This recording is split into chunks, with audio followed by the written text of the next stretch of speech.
What's going on, everybody? This is Black Men Sundays. I'm your host, Corie Murray. We're talking about generational wealth. We're talking about finance. And of course, we're talking about business. It's a Black Man Sunday. Time to put all childish things away. I refuse to be the man I was yesterday.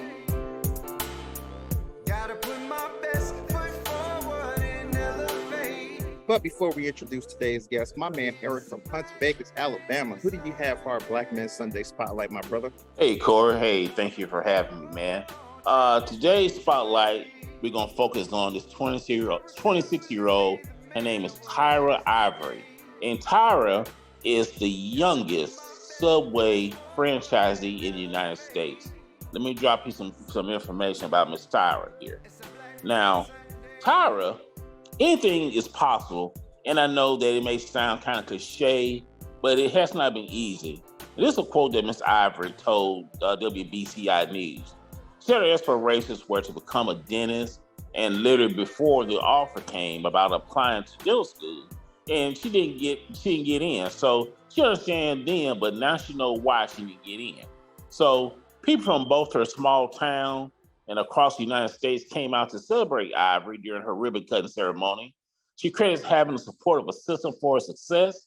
Her story is a reminder that where you from can't deter from where you're going. So basically her thing is, her quote, she surrounds yourself with people that are going to push you and going to have the strength for you when you don't have the strength yourself, because that's how she's gotten there, as she shared. And she also quoted saying, I would say to anyone, if this is something you want to pursue and anything beyond that you want to do, becoming a Subway franchisor, a teacher, a doctor, go after it. And do not be afraid to ask for help. And I don't know or don't take no for an answer. And I asked to use her resources, and that's what got her so far. Unquote. This is again, Tyra Ivory. This is my spotlight for today. Again, she's 26 years old. She's the youngest Subway franchisor in the United States. Now, Corey, back to you, bro. Thank you, Eric, for that Black Men Sunday Spotlight, man. I swear you never stop giving it to us every Sunday, brother. I appreciate you. Let's go on and introduce today's guest. We got Phil Deems. This brother's been in TV over 33 years. When we're talking about creative development, this guy's a business development director and a creative director. When we talk about commercials, we're talking about social media campaigns, we're talking about documentaries. When we're just talking about growing your brand, this is the guy for that. This guy believes in real estate. This guy's a business owner. We're in Three Odd Guys Brewing live right now with this brother, Phil Deems. Without further ado, welcome to Black Men Sundays, brother. How you doing? Doing well, Corey. Before we start, I do want to say I love every one of your episodes, man. Every time I listen to your show, it's fantastic, and I actually learned something. So I appreciate you letting me be on there. Oh, definitely. So let's go on and get this party started, man. We're at Three Odd Guys Brewing. The beers are amazing. Like I said, if you need to have a sip or two, it's all good. Just don't get slurry on me, but we're gonna do it up. It's Black Men Sunday. So let's get started, man. Guys that want to own a business, guys that want to be in a position that you're in. What type of money should they have saved up in the bank? What's a good credit score? So when they start running numbers, they're not getting disappointed. It's a great question, Corey. And I think one of the things that I can provide today is persistence is the key. So let's just start with the term persistence. And I know that's a common theme that comes throughout your podcast, but persistence is the key here. Let me give you an example. So I didn't start with money. I had a fantastic family, a middle-class family who did okay. They took care of me, put me through college, but we weren't rich. So one of the things that I learned, and you're talking about Subway, you just heard about Subway, right? From one of the youngest franchise owners. So one of the things that I can say is the persistence is the key. So no matter what, where you're starting from, what you're starting from, let's just start with, you can get it done. But in the grand scheme of things, it does take money. In the grand scheme of things, it does take a good credit score. It takes, some planning. So the key to me was this. The key to my success, which, by the way, I'm still trying to grow my brand. But the key to success for me was being persistent. So early on in life, the first thing I did was say, okay, my parents said owning real estate is where it's at. You own a home, you own a piece of land, you're always going to be okay. So that was one of the first things I did coming out of college. I went to college for communications. I've been in television, like I said, for many, many years. So one of the first things I did was try to own some real estate. So the first thing I did, I'm lucky to have a beautiful wife, named Angela. Her and I came to Orlando, moving from Jacksonville, where we both grew up, and we bought a condo. We bought that condo for about $60,000. Real simple purchase. The thing that got me the ability to buy that condo wasn't money, wasn't risk, was my credit score. So I had been working on my credit score. That's the first thing you could do, work on that credit score. So over the years, the people that had talked to me about buying real estate said, hey, even if you don't have a huge down payment, there's assistance out there. You can absolutely pay. So my first loan for my condo was like a 0% down. So literally all I was paying, yeah, it was crazy. All I was paying was the fees, the docket fees, all the fun stuff, right? So I was able to pay probably about 5, 6, 7 grand. I can't remember what it was, but it was about 7 grand for my first loan at $60,000. Then I sold that probably about 3 years later and made 30 grand. So, you know, it's hard to find an investment like that. It's going to net you 30 grand over a couple of years, right? So that was my first adventure into trying to build my brand and my wealth.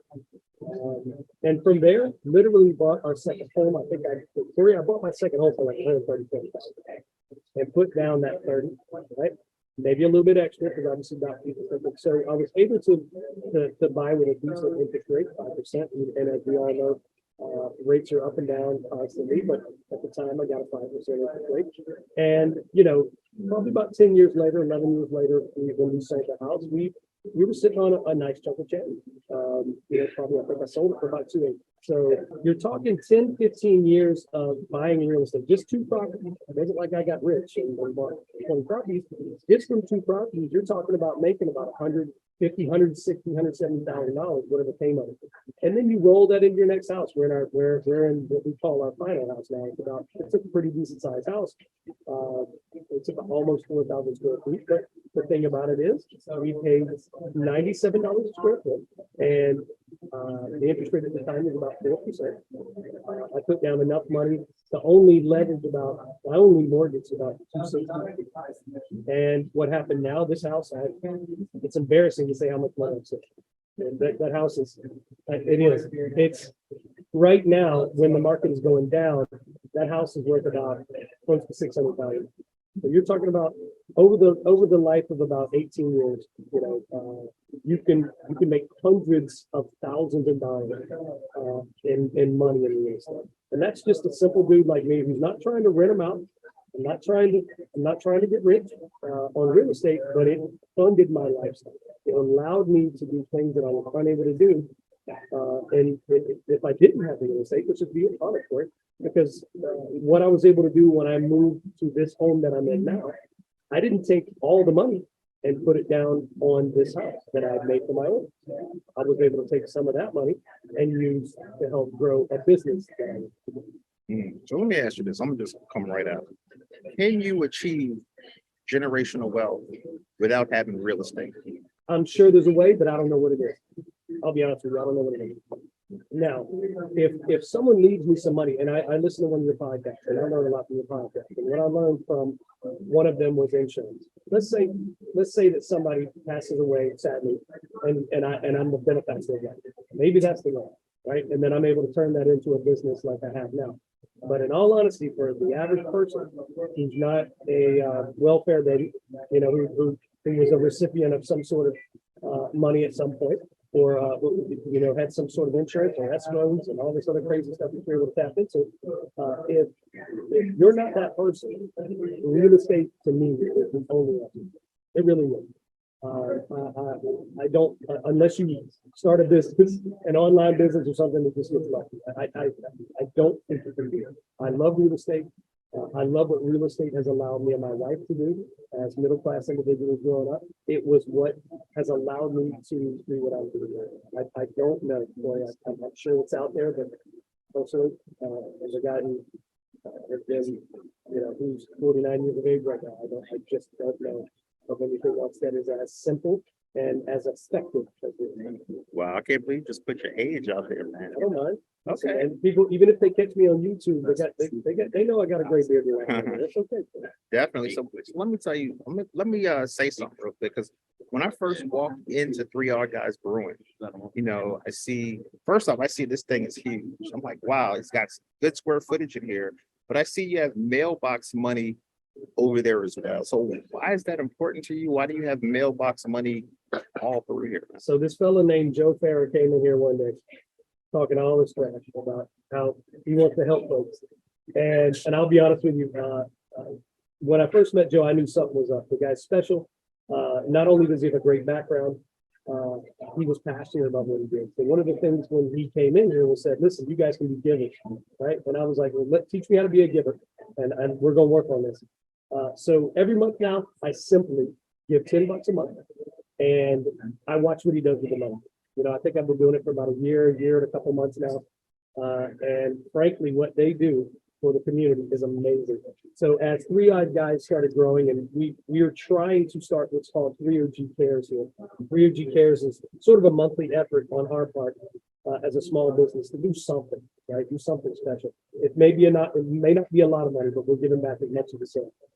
So Joe will come in and throw an idea out at us, and frankly, 9 out of 10 times we're like, let's do it. So he's been special to us. He's been special to this community, and that's why we support him 100%. Because when he says he's going to do something, he's going to, and that's important to us. Definitely. It's the holiday season, Christmas. I mean, it's next Sunday. We have, matter of fact, it's funny you bring it up, Joe Ferrer. We actually have him on the show next Sunday for our Christmas Day show. So you definitely want to stay tuned for that. It's going to give you business tips, and you're going to learn what mailbox money is. You see how I asked Phil the question? He answered it, but you don't really know fully what it is. So find out next week on Black Men Sunday. So Phil, my next question for you, man. Like I said, you've been in TV for 33 years, man. Business development director. How does the skill set in your 33 years of news, how does that help you out as being a business owner? Great question. One of the things that I've done, and I still to this day, we have the Graham Media Group. We have our own in-house agency, creative agency that I've been on for years. And over the years, we've developed a formula for brands, help build these brands, right? One is grab attention, connect emotionally, initiate response. Those are the three things: grab attention, connect emotionally, initiate response. So those three things is what I live my life by. And I always tell people advertising is life. Think about it. When I want to get a job, what am I doing? I'm advertising myself. I'm marketing myself. Advertising is life. So what we've done over the years is we've learned how to build brands as an ad guy. What I did for myself originally was build my own brand. And what that does, it makes me marketable. And it makes people want to hire me. It makes people want to be with me, work with me, etc. From there, one of the things I said is, well, if I can build other brands, I've built many brands over the years. Thank goodness, Graham Media Group has been good to me over the years. I've been able to build huge brands and small brands, etc. Some that sold for lots of money, and I'm like, why didn't you give me a little bit of that cash? That would have been the answer for you, actually. If I could have gotten some of that money that some of these brands, then I might not have had to have a lot of real estate. But frankly, that's another subject. But what I learned was growing brands is life. You personally are a brand. And I said, when we open up Three Odd Guys Brewing, and then take all the expertise I have and apply it to this business. And it really started in a garage with 3 or 4 friends here in Apopka, Florida. So frankly, advertising is life.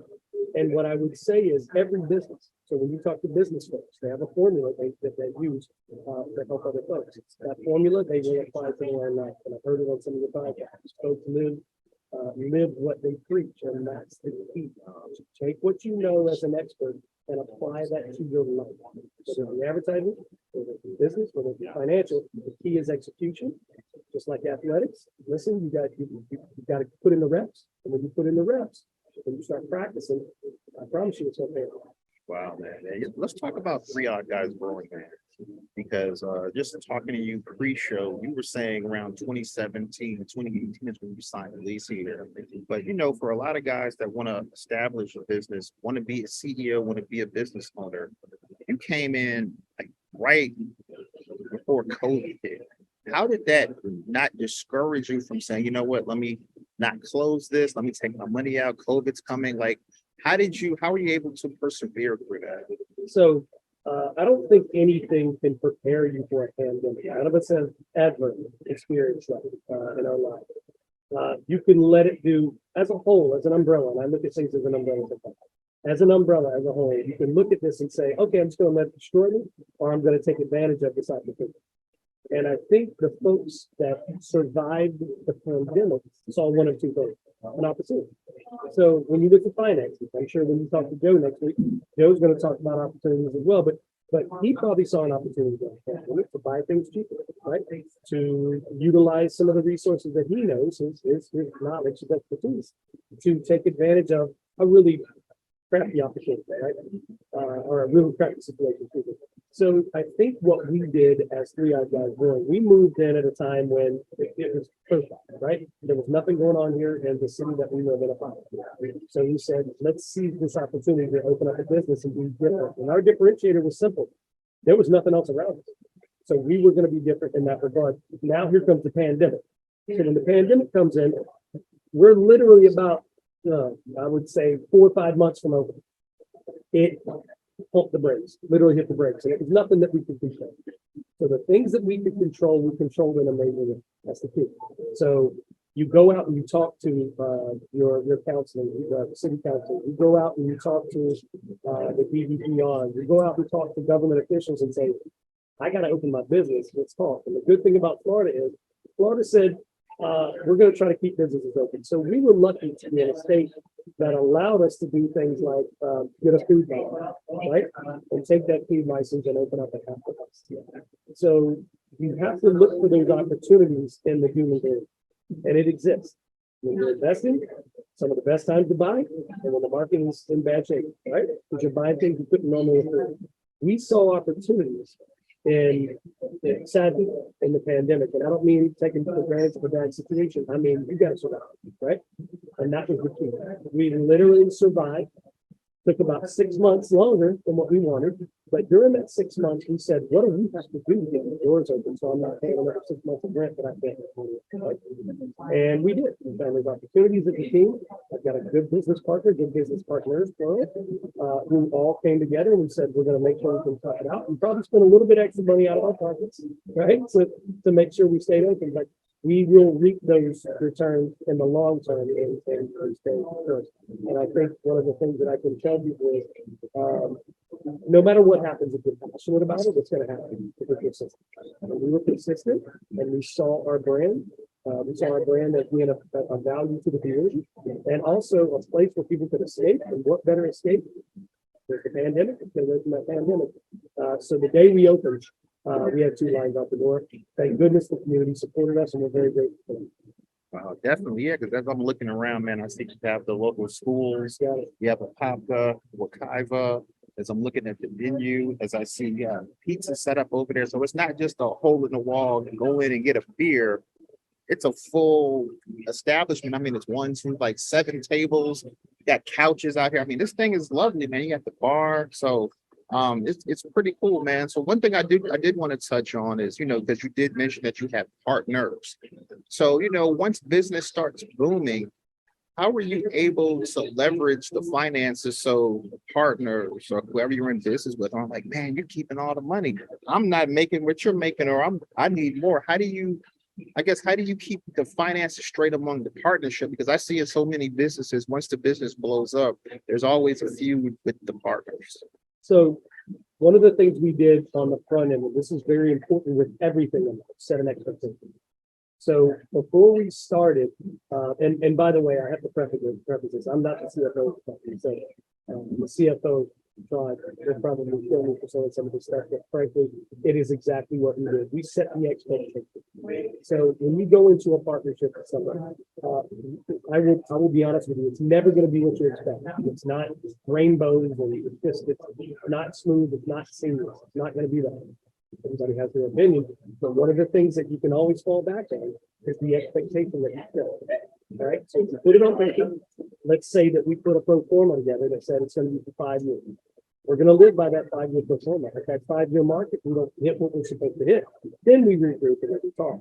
So as a group of, there were like four original folks. I know it's called Three Odd Guys Brewing, but they brought one more person in. So there's four of us that first started this, but the bottom line is we set expectations from those individuals forward. For everybody investing, we set a clear cut expectation. And it was in the form of a pro forma that we put together, a business plan, so to speak. And in that business plan, we were very clear with our partners, don't expect to just start taking, all the profits out of the business. To be successful, you need to reinvest in yourself. So one of the things we did was we said for about 5 years, nobody's taking money out of the space. We're going to reinvest it. We're going to reinvest all the money. We're going to try to build it. We're going to grow a brand, and we're going to grow that generational wealth that you always talk about on your show, which I really appreciate. So one of the things we're trying to do is make sure that when I go to retire, maybe I've got 7 of these Three Odd Guys Brewing, right? And they're looking at it, and I've got beer across the state of Florida, and I've grown this thing to something that's self-sufficient, something that actually makes money for the few partners that we do have, and I might be able to retire.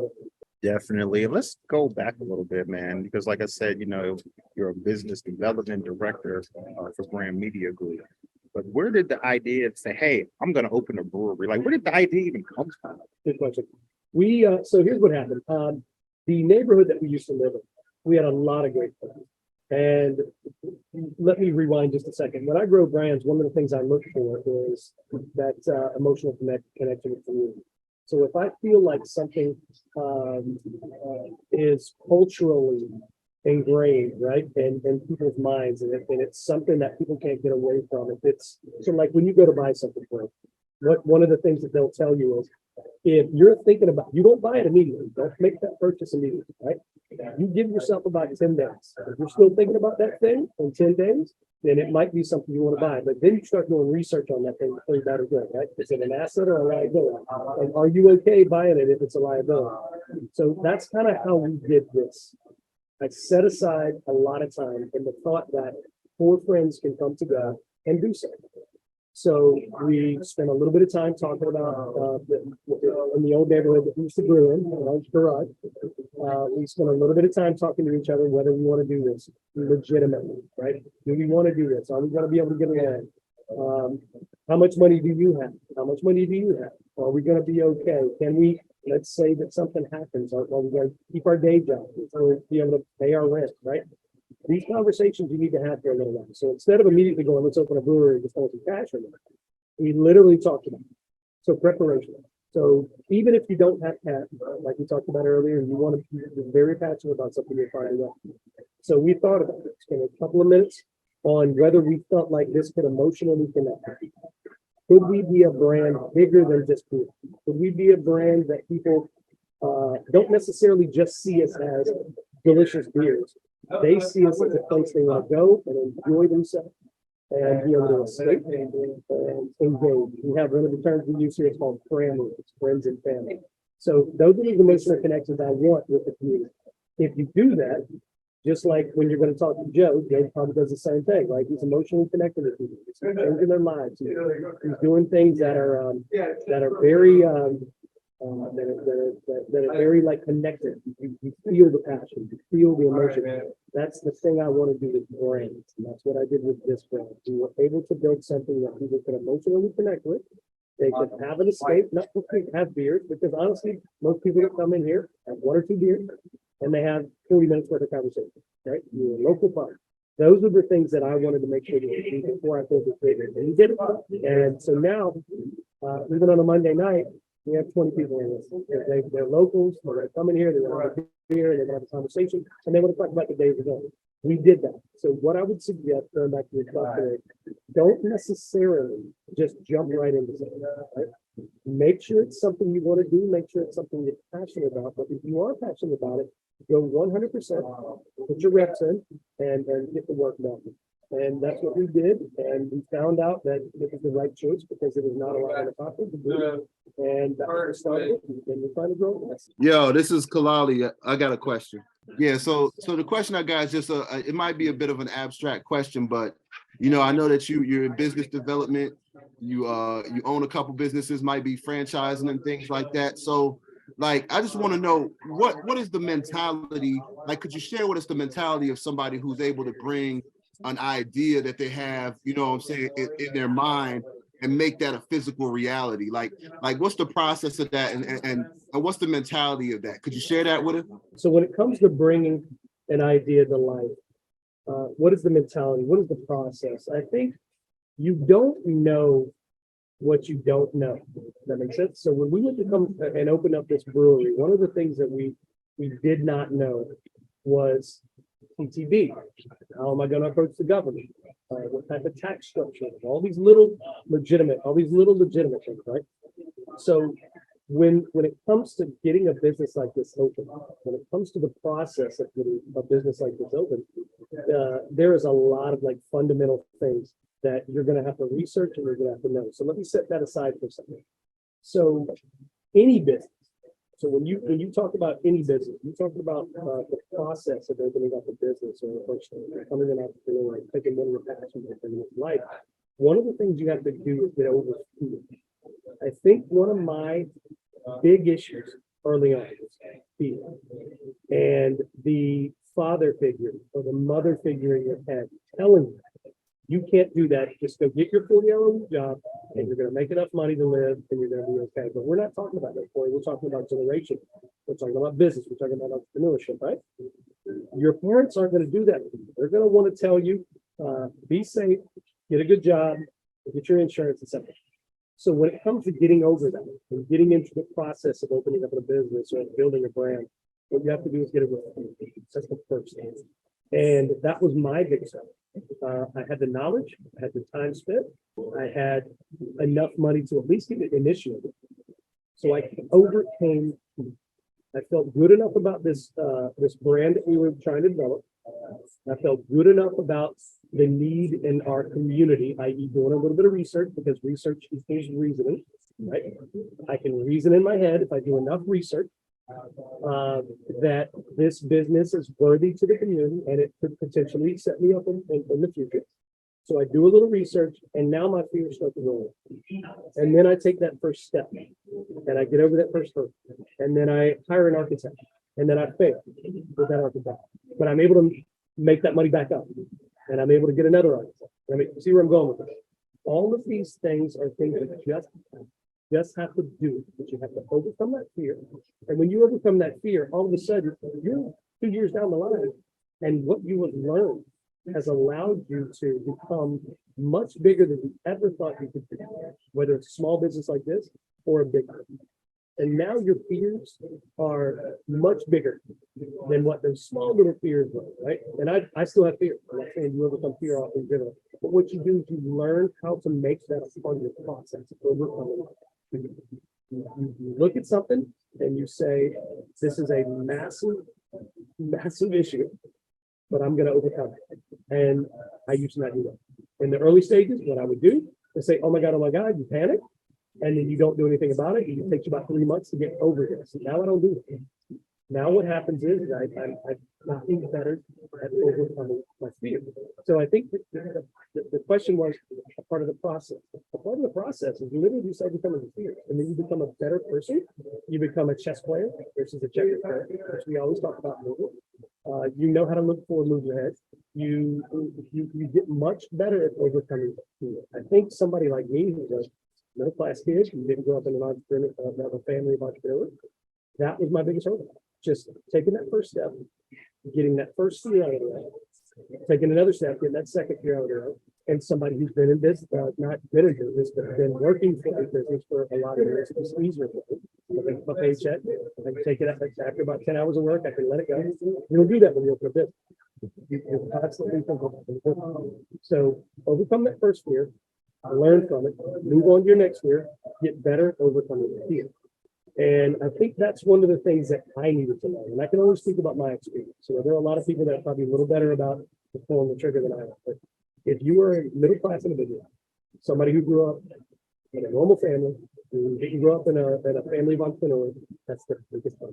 Overcome fear, process that fear, figure out how to handle it the next time, and figure it out. That's been the biggest hurdle for me.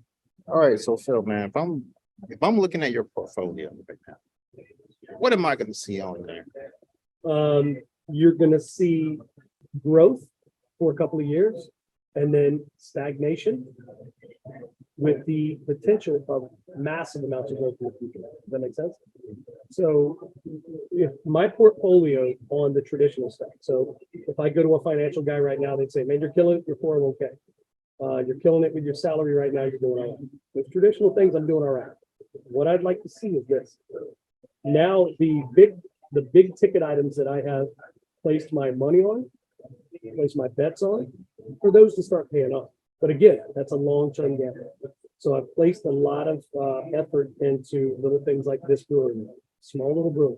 But when it comes down to it, what I'm trying to do is, you had and I love this podcast that you had, and I'm going to reference back to it. 7 streams of revenue. So right now I'm looking at about 3 to 4 streams of revenue. I want to get to that 7 streams of revenue. So what you're going to see if you look at my portfolio is a decent retirement. My retirement's going to be fantastic. You know, I've been double retirement with Graham. I'm doing well with a company that took care of me, doing well with my 401k. But what am I going to do for the next 20 years, right? How am I going to take cash, right, and turn it into something that'll be that 8th stream. So I think the key for me is when you look at my portfolio right now, you see a fantastic retirement and you see a gap of high risk right now. And that high risk was all my cash. It was all my effort when it came to my credit. It was everything. I put a lot of eggs in my small business basket. And I will expect that to pay off because I'm persistent and my partners are persistent. Are we going to make mistakes? Yes. But you'll see a gap in the I think that's okay with me, because again, you have to take this. But my long term, listen, when I turned 67, my wife and I were is it generational? Maybe one generation. But the key is I don't want to do that. I want to leave a legacy. I want to leave a lot of happy people when I'm passed away that say, hey, the cat that started this place was a lot of fun. He started something in Apopka that had never been done before with his business partners. Yeah, they're long gone, but it's still outlived me. That's the key for me. That's the key for me. And I think so that gap right now that you're seeing in my resume and my portfolio is literally high risk. But when I go to retire, we'll be fine. Giving it to us, man. So let's talk a little bit, man. You know, I talked to a lot of millennials and, you know, believe in individual stocks. I have guys that believe in group stocks as well. What do you believe in? You know, I am not the expert. I am not the expert at investing. So let me disclaim that. But I will tell you this, what has worked for me is telling myself, you can't just spend money every month, right? And you can't just not have a plan. You can't not have a spreadsheet. I've got a spreadsheet and all my financial money would laugh at this. I've got a spreadsheet that goes about 10 years back. And I know what I spent on cable and what I spent on my car 10 years ago. And I have a scale on the back end of that says, you're up 25% this year. So what do as a game for a chef? I go, well, how am I going to make that 25%? So to get back to your question, my daily life, my personal life, I manage my expenses in a major manner. When it comes to funding my future, what I try to do is do the obvious stuff. My 401k, the company's going to offer some matches, let's do it. Take care of that 401k day one. I know that's rudimentary, but let's be honest, with guys like me that are middle class and not as smart as Joe Ferrer, you going to talk to me next week? Listen, I will put all my money into that 401k and make sure I'm happy with at 67. But in the meantime, what I'm doing is listening to smart folks, right? I'm listening to the podcasts and listening to folks that are much smarter than me saying, stop putting all your money in that basket, right? So in the meantime, what I'm looking at, and if you talk about, let's go back to portfolios and investing. One of the things I'm trying to do is diversify. And as I diversify, I'm looking at things that are a little safer. Sadly, I got a later starting life, not a late starting. So now what I've got to do is I've got to say, let's look at 10 years. So it might be a mutual fund that has a 7% return over a 10-year lifespan, right? That I only have to put $500 on or $1,000 on for the next 10 years, and I can get that money back, right? And then I can reinvest it. Those are the things I'm looking at in that gap, right? In that gap that we have. So The key for me and my advice for anybody is, one, listen to the experts, listen to the folks that are better, and heed their advice, but be smart. Note your extremes. What can you handle? What are you okay with? Because frankly, not all of us are as good at getting over fear as others, right? So you're going to go look at your investments every day. You can't do that. You just can't do that because we all know it's going to be up and down. Well, one case will be good this week and bad next week. So you have to have a tolerance, right? So what I'm trying to do is take advice from the folks that on the things that I don't know. Look at the things that are offered to me, whether it be my 401k, et cetera, and then find a way to diversify and to find a way to get to those 7 streams of revenue. And that's a new thing for me now after listening to your podcast. How can I find other streams of revenue that will support me or my relationship? And I think that's really all I have to offer. Don't put all your eggs in one basket. Note the things that are provided to you as a match or an opportunity. Look at your life as an asset or a liability. Note if it's a liability, then make sure it's something you really want, right? It's not something that is with the passing the fancy. And if you do that, you manage your expenses, manage your life based on what you make, based on what your holding capacity is. I promise you're going to live a better life. That's the key for me. Manage my expenses, make sure I'm not putting too much debt out there. Or if I do, it's good debt, like this one. Three Odd Guys Brewing is good debt. No good debt, bad debt, assets and liability. And that's kind of been my key that I have learned. It took me a little longer because I didn't grow up in an entrepreneur family or an investment family. But as I learn, I know that I can truly do okay if I can focus on it. Definitely, man. And Phil Deems, thanks for coming on Black Men Sundays, brother. Did you have a good time? I had a blast. There we go. There we go. Another I one feel down. honored to be on here. Thank you for it. Oh, I appreciate you, brother. We out of here. Peace. It's a Black Man Sunday. Time to put all childish things away.